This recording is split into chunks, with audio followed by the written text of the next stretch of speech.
Vous l'avez vu dans ce journal de 7 heures, vous allez le retrouver tout à l'heure. Et avec lui, on parle beaucoup de la situation en Ukraine depuis plus d'1 an maintenant. Et les derniers développements et un accord probable dans les heures qui viennent. Mais ça, Alban vous le dira à 7h30. Alors, il y a une guerre sur le terrain. Je vous rappelle que ça a fait 5500 morts et puis presque 2 millions de réfugiés. Il y a aussi une guerre dans les médias, sur Internet.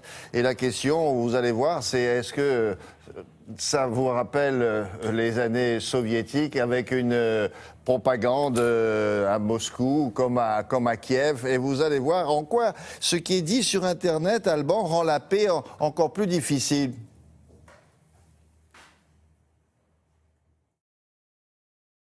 Ce qui s'est passé, on en est déjà à 5500 morts, on en est à 1,5 million de déplacés, mais les gens qui ne participent pas directement au conflit sont aussi très énervés. Ils sont énervés pourquoi? Parce qu'ils lisent des choses totalement abracadabrantesques, comme disait un ancien président, sur Internet, des choses qui sont totalement fausses, mais qui rajoutent de la tension. Et ici, à Moscou, on lit des trucs totalement aberrants sur ce qui se passe en Ukraine et ce que feraient les Ukrainiens. Et dans le sens inverse, à Kiev, on lit des choses délirantes sur l'attitude des Russes. Alors, ça crée de la tension. Le travail des journalistes ici, c'est d'essayer de vérifier ces informations qui, dans 99% des cas, sont totalement fausses. Je répète, totalement fausse, et ça génère de la tension, de l'énervement. Je vous propose ce reportage que nous avons fait avec Patrice Hacheret et qui commence par une manifestation dimanche dernier à Moscou qui va dégénérer. Dimanche après-midi, dans le centre de Moscou, ils sont une douzaine des manifestants pacifistes qui demandent la fin de la guerre en Ukraine. À peine installés, voilà qu'arrivent leurs adversaires, les milices patriotiques. Leur but, empêcher les manifestants de se faire entendre. Tu n'as pas le droit à des tribunaux honnêtes. Tu n'as pas le droit à des élections. Vous n'avez pas honte, je suis de l'Ukraine. J'ai honte pour vous. C'est moi qui ai honte pour vous, parce que vous êtes payés. À moi, on ne paye pas. Ma fille, ma mère sont en Ukraine. C'est un cri du cœur. Évidemment, ça se termine en bagarre. On notera au passage la passivité incroyable des policiers russes, d'habitude prompts à la matraque. Aucun des perturbateurs ne sera réellement interpellé. La guerre de la Russie contre l'Ukraine, c'est la vengeance de Poutine pour Maïdan. C'est la vengeance contre les citoyens ukrainiens pour leur choix vers la liberté, et c'est un chemin sanglant et dur.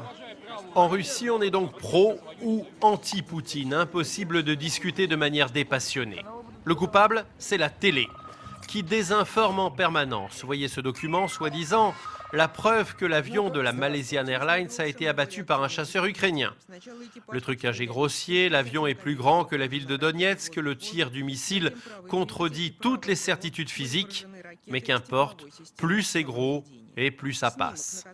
La Russie d'aujourd'hui, c'est la Russie de la télé. Et l'idéologie poutinienne reste un produit de la télévision. Et en fait, on est maintenant dans un pays où tout ce que vous pouvez voir à la télé existe, et ce qui n'existe pas à la télé n'existe pas dans la nature. Présenter les faits de manière biaisée et même en inventer, la télévision russe est devenue une arme de guerre. En face, la télévision ukrainienne fait pareil.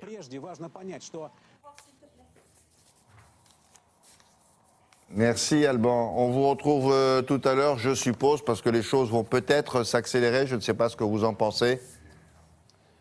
Oui, on va dire que les discussions sont en cours. D'après les sources que je peux avoir, ça devrait sortir, d'ici 1 heure de temps. Je prends un petit risque, d'ici 1 heure de temps, la délégation russe vient de me dire, on y est presque, il reste quelques imperfections dans le texte. D'accord. Nous, on est là jusqu'à 9 heures, vous leur dites. Hein. Merci. Je leur transmets. À tout à l'heure. Voici la